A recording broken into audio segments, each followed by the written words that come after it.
Hello, I'm Dr. Rosie Kuhn, and I have to take a deep breath and just slow down. I've tried starting this recording a few times and keep getting distracted by myself, as is the way. This series is called I Want to Be a Better Coach. And the intention is to support and empower you, whether you're a coach or a parent. You might be a beautician, you might be a physical therapist, you might be anybody who's working with clients who might be challenged by what's showing up in the conversation.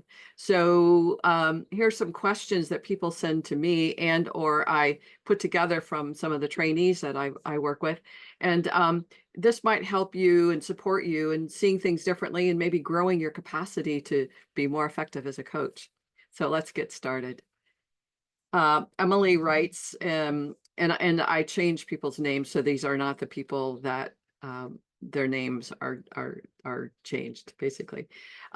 Anyway, Emily says, I have been coaching for about 5 years. I've been reading your books and your blogs, and I find that your way of coaching seems to allow a limitlessness of your client's expression of who they are. Your model isn't limited to circumstances. How do you know how far is too far?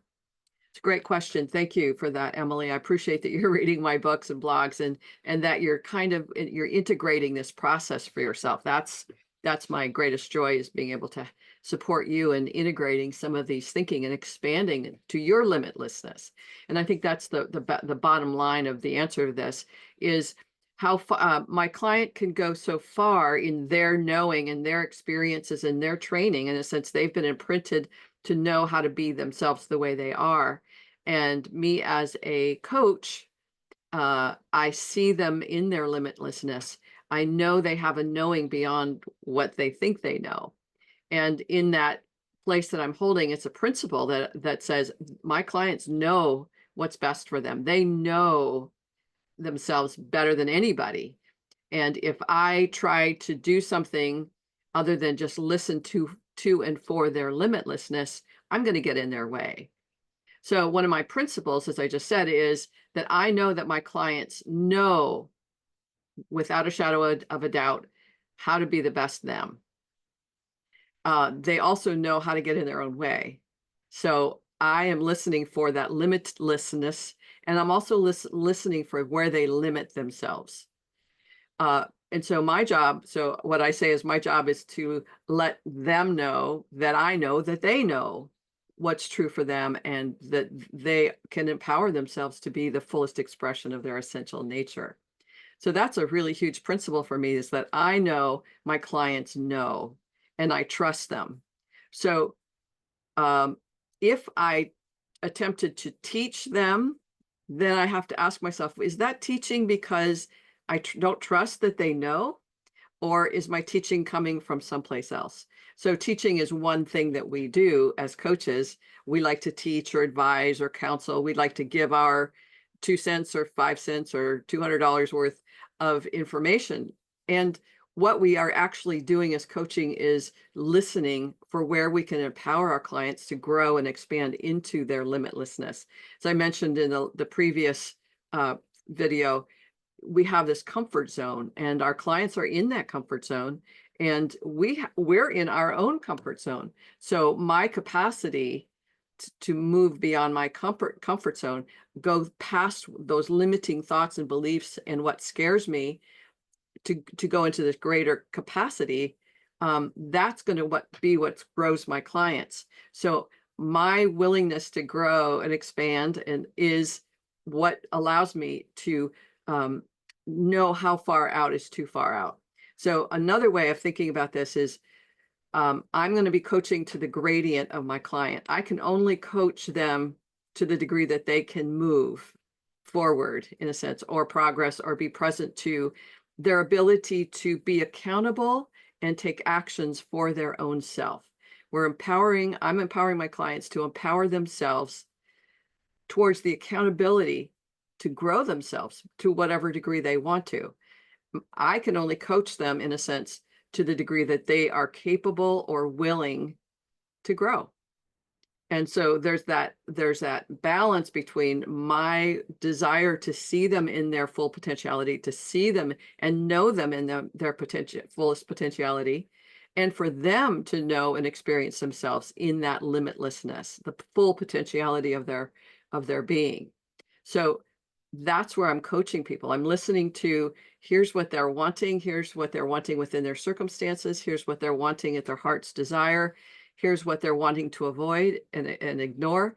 And and I'm listening for, where is that place where we can play, where we can stand and be present to what is. Another principle that's really important is coaching in the moment, coaching to right now, because this moment is all there is. And in this moment, from a metaphysical or spiritual perspective, in this moment is all there is. And this is where full potentiality exists. This is where limitlessness exists. And for me to become more comfortable in this place has taken me a long time. And that's what I'm wanting for all of you who are listening. I want you to be able to go, wow, that would be fun to explore that capacity to just be here now. Because quite often we're coaching to the future, or we're coaching to the past, or we're coaching someplace other than just in the moment here. Here's what's happening. Here's where my client is. And in this isness moment is the limitlessness of my client. So how far is too far is when my client gets uncomfortable or they start to resist. You can see me, my body language changes. I might do all kinds of things, which is indicating my client is a little uncomfortable. And how far is too uncomfortable for my client? That's the conversation we're having. That's what we're playing at, is this level of comfort within me as the coach and within the client themselves. So we're growing this relationship. No different than if you have a partner, a boyfriend, girlfriend, where you're having in loveness, or with your children, or with your parents, people who are important to you, and you want to grow that relationship. And growing it together is what we're doing in a coaching relationship. And it also gives us an opportunity to practice this capacity to see our partners or our children or our parents in their limitlessness and speak from that perspective. Don't know if that helps, but it's basically true. The bottom line being, your capacity to coach to greater degrees of openness and allow your clients greater capacities for true expression of who they are, the truth of what they're experiencing and what they're saying. The more that you can allow that, the greater their freedom and their sense of safety and trust that it's okay to be them in your presence. And so they get to be more themselves. They get to say what's true. And as they say what's true, they're growing their capacity for knowing what's true, truly knowing what's true. So try that out. See if that works. Okay, Jeremy is the second question. Jeremy says, people keep doing things that don't get them what they want. So Jeremy's been coaching for about 3 years. He says, so here's what's written. Okay, so basically he's saying, why do people keep doing the things they do even when it's not good for them? And even though it doesn't make sense to them, it doesn't make sense to the world. It's a fascinating question, and it's a really, really important question for us as coaches and people who are working in the field of personal development or wherever we're supporting people, because we're going to be listening and hearing people say things and do things that aren't necessarily in their best interest, and maybe even harmful. And we kind of go like, well, what? And the truth is, one of the things that's been really helpful for me is to notice where I too am doing that. So number one is, quite often I'm judging. I've learned this over time. I see myself judging my clients as needing to do it differently. And this is true from, I've seen my friends or my family members, whatever. It's like, I have this thing I call the smarty pants syndrome, which means I look at things and look at people as if I know better. And when I do that, I miss the fact that I too am doing things that are not necessarily in my best interest or my highest good or my highest contribution. Now, what we know about coaching is that people, in a sense, make a request for coaching. I want coaching, and I want a different perspective, a different way of being, so that I can have an outcome that I want. So they're asking for coaching because in a sense, they know, as I mentioned with Emily, they know that something's not going well and they have to shift something, but they don't want to shift it because two things we're committed to. We're committed to having what we want. And at the same time, we're committed to staying safe, secure, and stable within our comfort zone. So we're always listening for what does my client want? And you hear me ask that all the time. What is it you really want? Now, when let's say we're looking at potential substance abuse, like food, and people have a weight issue. They want to lose weight. That's a huge issue around coaching. I want to lose weight, or I want to get healthy. And it's obvious, most likely, that their body is showing you, indicating that they're not that healthy. They're either overweight or maybe underweight, or their skin is whatever it is that's indicating they're not really healthy. We know that they're making choices that are not in alignment with their highest knowing and their highest truth and their highest good. Now, why we do that, I'm saying we because we all do it. Like I said, I have places where I am not acting in my highest truth, my highest good, or my highest contribution to the world. And I have to ask myself, like, what is that about? And generally speaking, it's because, number one, that the safety of the comfort zone overrides my desire for health and well-being. My desire for security and stability and safety is number one. Number two is I don't know how to trust myself to live beyond my commitment and my dedication to staying safe.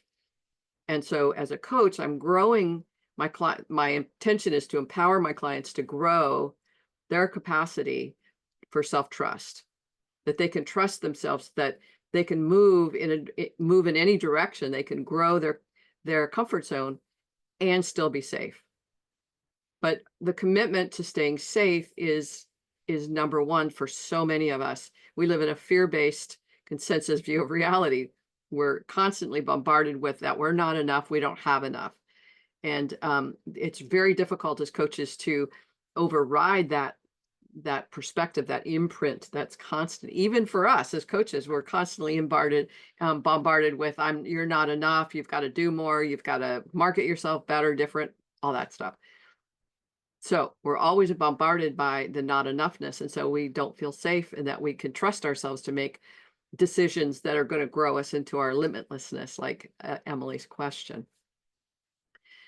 Number two is sometimes, and I find this very, very often, is when people are choosing to eat, we'll say, or choosing whatever they're choosing, that is a statement of self-empowerment. And quite often in the world where our sense of power is diminished. We might live in an oppressed family or an oppressed culture. And so the only thing that we can do that gives us a sense of power, a sense of empowerment is to eat or drink or buy or whatever it is we're choosing that may be harmful to us. We know that being on our tablets and our screens for a long time is harmful to us. And yet sometimes that's the only place that we feel a sense of empowerment to choose what we choose. So when I know that my client, in a sense, feels oppressed and unable to choose for themselves because the culture or their religion or their education or their gender or their sexuality, whatever it is, there's something that is not allowing them full empowerment, full self-empowerment, then they're going to choose ways that they do feel empowered, eating something that's harmful to them, but gives them a sense of comfort and gives them a sense of self-empowerment. That's huge. It's really, really important. So many of us grow up in dysfunctional families or abusive families or neglected families. And so we feel that if we're do something where we're depriving ourselves, we're just doing more of the same. Where if I do something that I am demonstrating I won't deprive myself, that in a sense is a place of self-honoring. So I don't know if that makes sense, but I know that sometimes giving myself, I love hot dogs, I love ice cream, but giving myself a little treat is a way, even though it's something that I don't know that is good for me or that I think is not good for me, it it squelches that sense of that I'm depriving myself, and I'm empowering myself to have a little bit of comfort that way.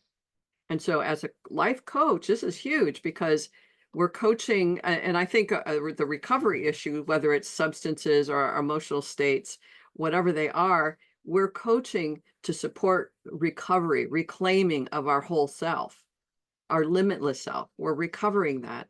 And so by looking at and noticing and honoring people's choices, even when it seems to be harmful, and when we can honor it and reframe it as this is a way for a person to really be giving themselves a sense of dignity, then they're going to grow that dignity within themselves. They're going to say, I get it, that this is the way that I empower myself. And right now, I don't know another way. And it's like, excellent. It's good to know that. We want people to empower themselves. And we want people to empower themselves to make choices that they know are in alignment with their highest good, their highest truth, their highest knowing. So, yeah. So number one, we want to honor people in all the ways that they empower themselves. And we want to honor the choices they make and respect these people for doing the best they can. Always are these people being me too. I need to honor and respect that sometimes my choice making doesn't seem like it's a good choice, but in terms of self-honoring, it's the best I can do right now. So that's a good thing to keep in mind. And when you're listening to your client, you're going, oh my God, they need to be doing something different. We have to look at ourselves and go, okay, so we got to honor them for that.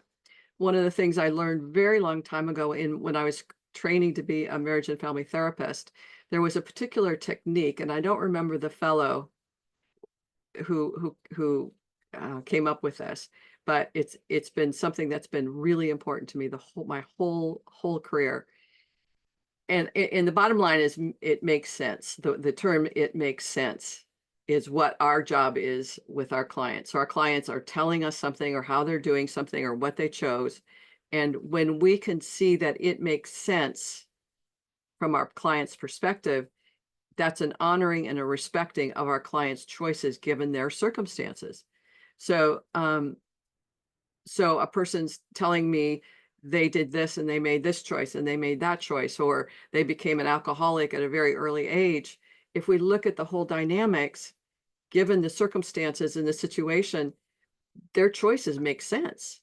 And when we can reflect that back to our clients and say, wow, that makes total sense, or I get it, that's the choice you made, then we're cultivating that they could trust themselves, that given the circumstances, they made the best choice possible. So I use that a lot for myself, of being present and listening for how I can meet my clients in what they're choosing and say, it makes sense you're choosing that. And given the circumstances that you're wanting something different, let's look at that. But that they have the capacity to make sense of their reality rather than an insanity of their reality, which is most we go, that's insane. But if we listen for, this makes sense somewhere, and I want to get that with my client, then I stay focused on, oh man, that does make sense. Or I totally get it. I totally get why you made that choice.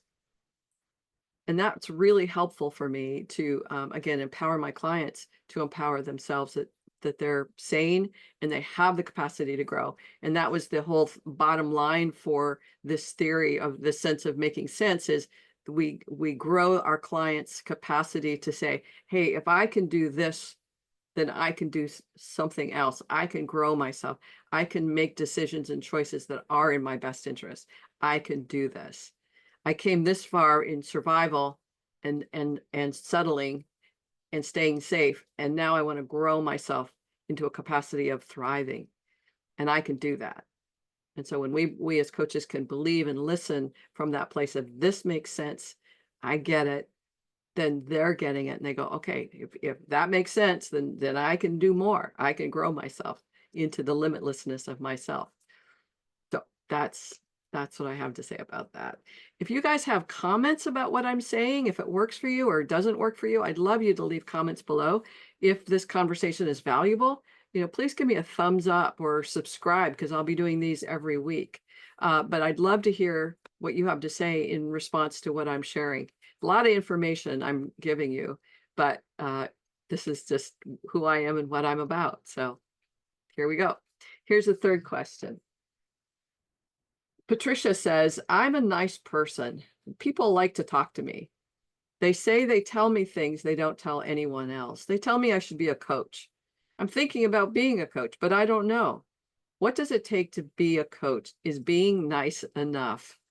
I love that question. Thanks, Patricia. I used to be told that I'm a good listener. And that was really felt really good. Is being nice enough? That's a great question. Being nice is not enough. Sometimes we have to be nice in a lot. We can be nice and loving, and sometimes we have to be tough, and we have to be willing to meet our clients in a way that grows them and stretches them and brings about a courage. And that courage is not just in them, but we meet them in our courage. You'll hear me say this over and over, every single client I have brings me a new learning, a place where I've never been before. Every client brings every session brings a freshness that I've never experienced before. You'll find this too for yourselves. And in that, something new is going to arise, some new experience. And some people go, oh, I can't do that. And it's good to know you can't do that. Just stay within your comfort. And when you're ready to grow, you'll be ready to go. But in this time, it's like being nice is listening and maybe offering, but quite often, sometimes all people need is someone to listen. And that's a good thing.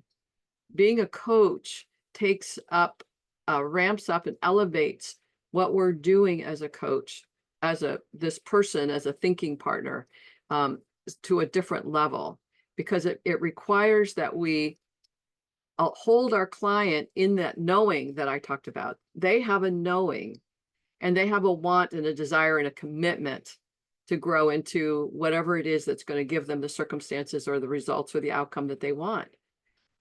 And so I'm holding my client in that place, and I have to hold them with accountability, my accountability for how I show up, but accountable to them for them to show up in a sense, saying, what is it that's missing here? What is it that you need to shift or change to allow this limitlessness, this potentiality, this result to unfold? And sometimes it's a conversation, not anger, not frustrating, not confronting so much in that way that we're afraid of the conflict, but in a way of being what I call fierce compassion, that I'm sitting in the presence of this individual with great compassion for what it takes to shift and change. If you've gone through coaching, you know that coaching asks a lot of a human being. And if you're even as a coach, it takes a lot for us as a human being and as a coach to show up in that fierce compassion for our clients. So nice is a good start. And I started out nice, but the training that it took me to take that nice into fierce compassion or into tough love, but in a way that stays in that place of compassion and unconditional love. That's for me where we get to truly grow this capacity for love and seeing individuals in their fullest limitlessness. So nice is a good place to start. And a lot of people will say, well, what does it take? What are you doing as a coach? And it's like, well, we think that we're going to teach, we're going to advise, we're going to counsel, and coaching isn't any of that. We bring in that context that it is, but true coaching is meeting our clients in their wholeness, in their limitlessness, in knowing they have the true capacity to bring forth anything they want. But our ability to sit in the moment and go, what is this? It sounds, when I say that limitless potentiality, it sounds too big. It sounds overwhelming.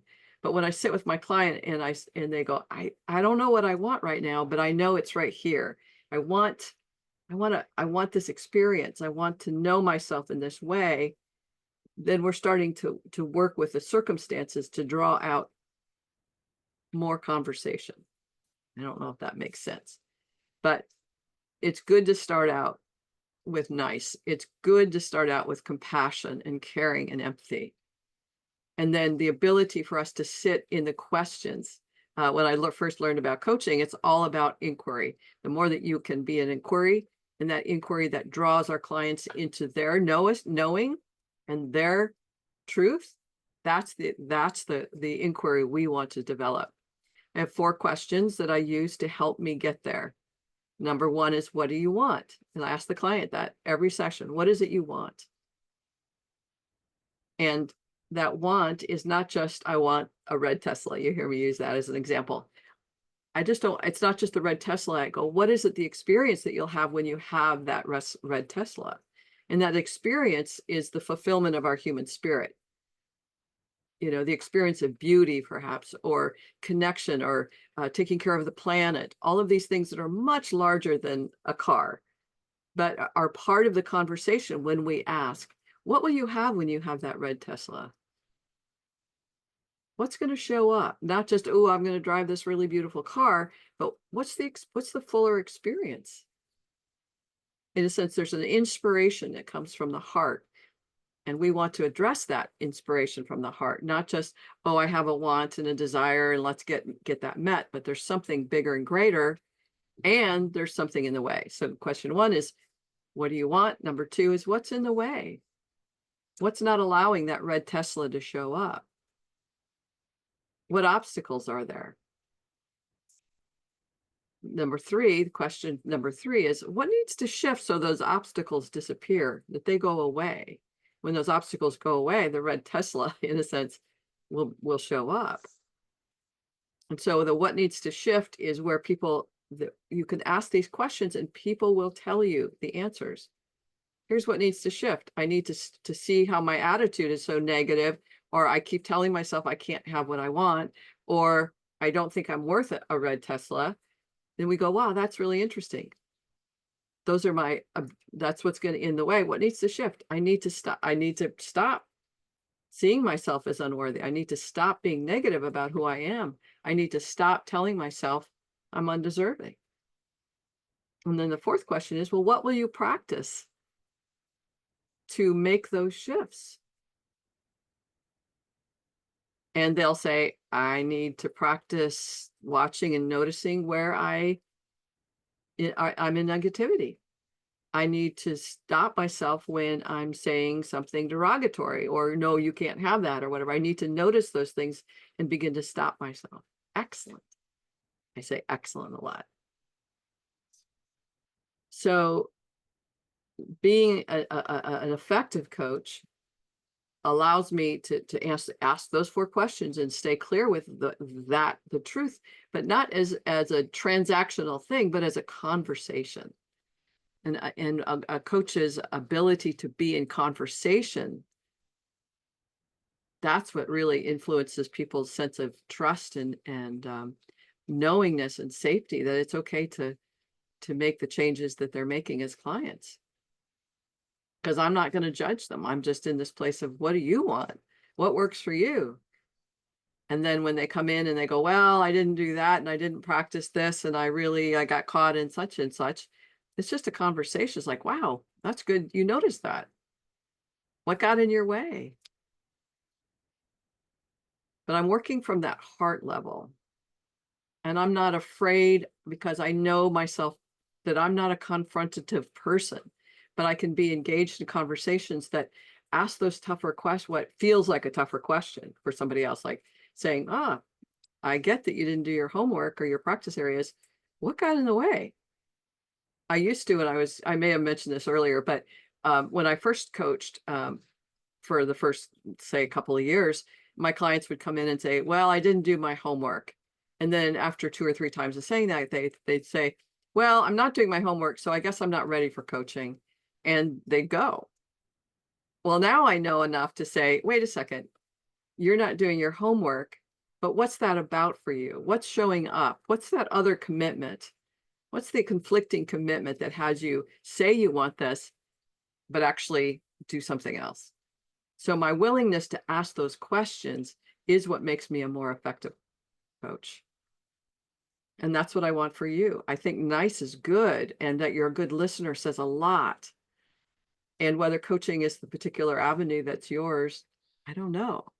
I really, really support you and empower you to listen for what's the truth in your heart versus, oh, people tell me I should be a coach, I'll go in that direction. Or I should be a therapist because, as opposed to those shoulds, listen to your heart, see what shows up. But I really appreciate, Patricia, that you're starting with the great questions. So thank you for that. All right, I think that's it for today. If you have questions of your own, and there's a form below in the descriptions, please feel free to fill it out. The email, I request an email from you so that if I'm not sure what you're asking, I can respond to your email and we can have a dialogue about that. So please feel free to ask questions and or leave them in the comments below. And again, if you have suggestions or a different perspective than what I have, it would be lovely for you to share that with us so that everyone gets the benefit of your experience as well. All right. I will see you next Thursday. Blessings to you. Bye for now. Mm, mm.